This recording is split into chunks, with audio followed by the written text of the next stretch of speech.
Hello student, नमस्कार। मैं हूं तानीलाल ठाकुर और हम पढ़ रहे हैं वेब टेक्नोलॉजी में HTML प्रोग्रामिंग लैंग्वेज। मेरे चैनल पर आप सभी का स्वागत है। छात्रों, आज के इस वीडियो में मैं आपको एक बहुत ही शानदार और उपयोगी ट्रिक बताने वाला हूं, जिससे आप अपने एंड्रॉयड मोबाइल फ़ोन पर वेबसाइट बनाना सीख जाएंगे।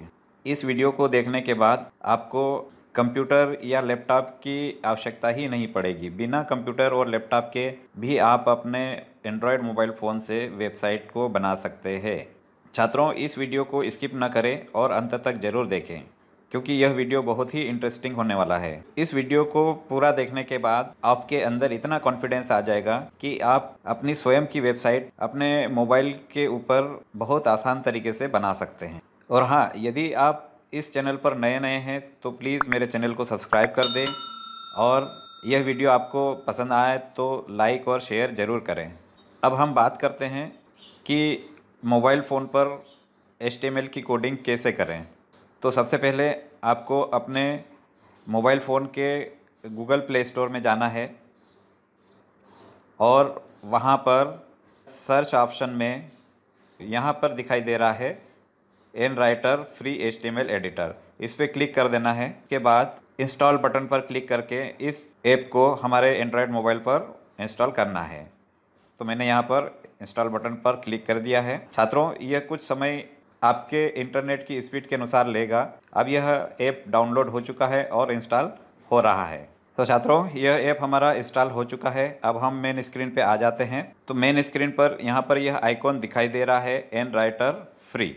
अब हम इस पर क्लिक करते हैं और एन राइटर ऐप ओपन करते हैं। यहाँ पर आपको अलाउ और डिनाई के लिए पूछा जाता है, तो आप यहाँ पर अलाउ करें और ओके बटन पर क्लिक करें। यहाँ पर भी आपको ओके करना है। तो यह एडिटर हमारे सामने ओपन हो जाता है, जहाँ पर हम HTML की कोडिंग लिखेंगे। बहुत आसान तरीके से हम यहाँ पर कोडिंग लिखकर सेव करके, जैसे हम नोटपैड पे बनाते हैं सेम वैसा ही हम यहाँ पर भी HTML का प्रोग्राम लिख सकते हैं। तो छात्रों, मैं यहाँ पर एक टेबल डिज़ाइन करने के लिए HTML का कोड लिखता हूँ या प्रोग्राम लिखता हूँ। तो सबसे पहले हम HTML की टैग लिखते हैं। तो जैसे छात्रों में यहाँ पर क्लिक किया तो यह एक कीबोर्ड ओपन हो जाता है। साथ में इसी ऐप का एक कीबोर्ड भी यहाँ पर दिखाई दे रहा है, जिसमें कुछ कीज़ हमको यूज़ करना होती है। वो आसान तरीके से हम यहाँ पर यूज़ कर सकते हैं। तो HTML का टैग हम यहाँ पर लिखते। यह एडिटर केस सेंसिटिव है। जैसे हम कुछ अक्षर यहाँ पर टाइप करते हैं या कुछ लेटर्स टाइप करते हैं, तो इसके अंदर जो डिक्शनरी है वो ऑटोमेटिक हमारे सामने आ जाती है। तो मैंने यह HT टाइप किया तो यह HTML आ गया। इसके ऊपर हम क्लिक करेंगे तो यह टैग हमारे यहाँ पर कंप्लीट हो जाएगा। और यह स्टार्टिंग टैग है तो हम इसका एंड टैग भी यहाँ पर लिख लेते हैं। तो यहाँ पर एंड, लेस देन और हाइफन मैंने जैसे ही प्रेस किया तो एंड टैग ऑटोमेटिक यह ले चुका है। अब हम यहाँ पर बॉडी टैग लिखते हैं, बॉडी, और उसका एंड टैग। यह एक इंटेलिसेंस ऐप है। इंटेलिसेंस से मतलब यह ऑटोमेटिक सेंस कर लेता है कि जो टैग हमने लिखा है उसका एंड टैग लिखना है, या जिस टैग के अंदर हम काम कर रहे हैं तो उससे संबंधित जो भी एट्रीब्यूट्स होते हैं वह लिस्ट सामने ले आता है। अब हम बॉडी टैग के अंदर प्रोग्राम की बॉडी लिखते हैं। तो सबसे पहले हम टेबल टैग लिखते हैं, टेबल टैग, फिर उसका एंड टेबल। अब टेबल टैग के अंदर हम रो डिफाइन करेंगे। सबसे पहले तो TR टैग हम लिखेंगे। TR टैग से रो डिफाइन होती है, उसका स्टार्ट टैग और उसका एंड टैग। अब एक रो हमारी बन चुकी है, इसके अंदर हम कॉलम लिखेंगे। तो कॉलम के लिए हम TD टैग लगाते हैं, TD, और उसका एंड टैग। तो ये हमारा पहला कॉलम डिज़ाइन हो चुका है। अब इस कॉलम के अंदर हम क्या रखना चाहते हैं, तो मैं एक वेबसाइट का टेम्पलेट डिज़ाइन कर रहा हूँ टेबल के फॉर्मेट में। वो हम किस तरह से डिज़ाइन करते हैं। पहले कॉलम के अंदर हम पहली रो में पहले कॉलम में हेडर सेक्शन देते हैं। तो मैं यहाँ पर हेडर सेक्शन लिख रहा हूँ। तो पहली रो में हम केवल एक कॉलम रखेंगे। फिर दूसरी रो हम डिज़ाइन करते हैं यहाँ पर TR टैग और उसका एंड TR। इस टेबल TR टैग के अंदर हम TD टैग लगाएंगे, एक कॉलम डिज़ाइन करेंगे और उसका एंड टैग। अब इस रो के अंदर हम 3 कॉलम बनाएंगे।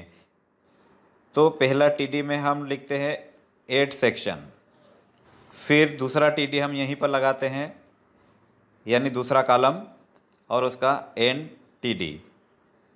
इसके अंदर हम मेन सेक्शन रखते हैं, मेन सेक्शन, जिसके अंदर हमारे पूरी वेबसाइट की बॉडी होगी, ये मेन सेक्शन होगा। इसी तरह हम तीसरा टीडी हम ले रहे हैं यहाँ पर और उसका एंड टीडी। यह लॉगिन सेक्शन होगा। जैसे हम कोई लॉगिन सेक्शन बनाना चाहते हैं तो यहाँ पर हम लॉगिन बटन बनाएंगे।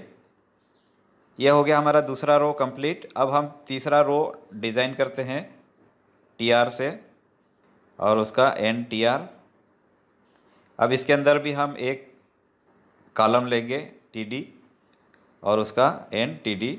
तीसरी रो का जो कॉलम है यह फुटर सेक्शन के लिए, हम यहाँ पर फुटर डिज़ाइन करेंगे। तो छात्रों, यह एक पूरा प्रोग्राम हमने यहाँ पर डिज़ाइन कर लिया है और अब हम यहाँ पर टेबल टैग के अंदर बॉर्डर एट्रीब्यूट्स दे देते ताकि हमारे टेबल की बॉर्डर डिस्प्ले हो जाए। तो बॉर्डर इज इक्वल टू 1 यानी कि बॉर्डर की साइज़। अब हम इसको सेव करते हैं। तो सेव करने के लिए यहाँ पर फाइल का नाम पूछा जा रहा है, तो सबसे पहले हम इस फाइल का नाम रखते हैं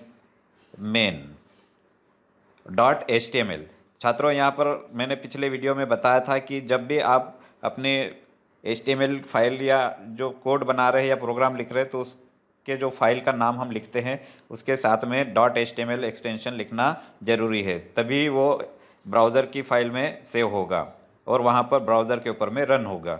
तो यहाँ पर आप सेव बटन पे क्लिक करते हैं। यह प्रोग्राम हमारा सेव हो गया है।